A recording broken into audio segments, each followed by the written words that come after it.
قسط نمبر 9۔ شامر کی ماں بدستور شامر سے ناراض رہتی ہے کہ وہ عائشہ سے شادی کے لیے کیوں نہیں مان رہا، لیکن شامر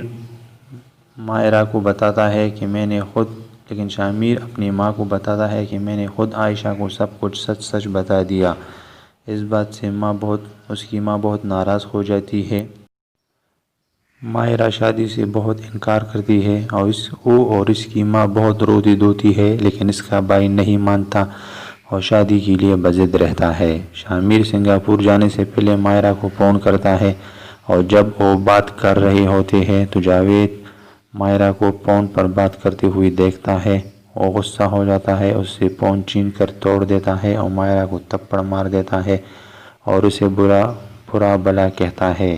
شامر اس کو بار بار کال کرتا ہے لیکن رابطہ نہیں ہوتا کیونکہ ماہرہ کا فون ٹوٹ چکا ہوتا ہے۔ ظفر شادی کے لیے عائشہ سے زیورات کا پوچھتا ہے، وہی زیورات جو اس کی ماں نے اس کو دیے تھے، تو وہ کہتے ہیں کہ وہ تو میں نے چچی کے ساتھ رکھوائے ہیں۔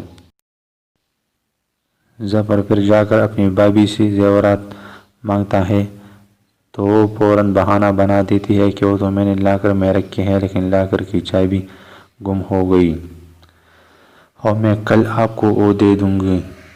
اس کے بعد ظفر کی بھابھی اور اس کا شوہر خالد بہت زیادہ پریشان ہو جاتا ہے اور سر پکڑ کر بیٹھ جاتے ہیں کہ ان کا راز تو فاش ہو گیا، اب وہ کیا کریں گے۔ پھر اس کا شوہر خالد کچھ اس طرح پلاننگ کرتا ہے کہ اپنے ہی گھر میں چوری کا ناٹک کرواتا ہے اور دونوں رونا دھونا شروع کر دیتے ہیں کہ زیورات چوری ہو گئے۔ ظفر اسی وقت اپنی بھابھی کے منہ پر ہی کہہ دیتا ہے کہ تم نے خود چوری کی ہے۔ بعد میں پولیس آتی ہے، رپورٹ کی جاتی ہے چوری کی۔ ظفر اپنے بھائی خالد اور اس کی بیوی کو بتاتا ہے کہ میرا نکاح ہے کل اور آپ لوگوں کو میرے ساتھ جانا ہے۔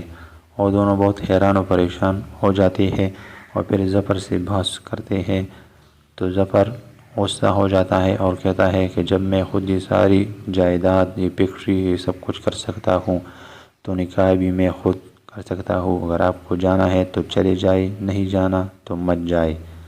عائشہ بھی ظفر کی اس طرح نکاح کرنے پر ناراض رہتی ہے، لیکن بالآخر ظفر اور ماہرہ کا نکاح ہو جاتا ہے۔ شادی کے وقت شاہینہ آہستہ سے ماہرہ کو کہتی ہے کہ دیکھو میں نے کہا تھا نا کہ تمہاری شادی کسی بڈھے سے کرواؤں گا، کر لیا نا۔ اس طرح یہ قسط ختم ہو جاتا ہے۔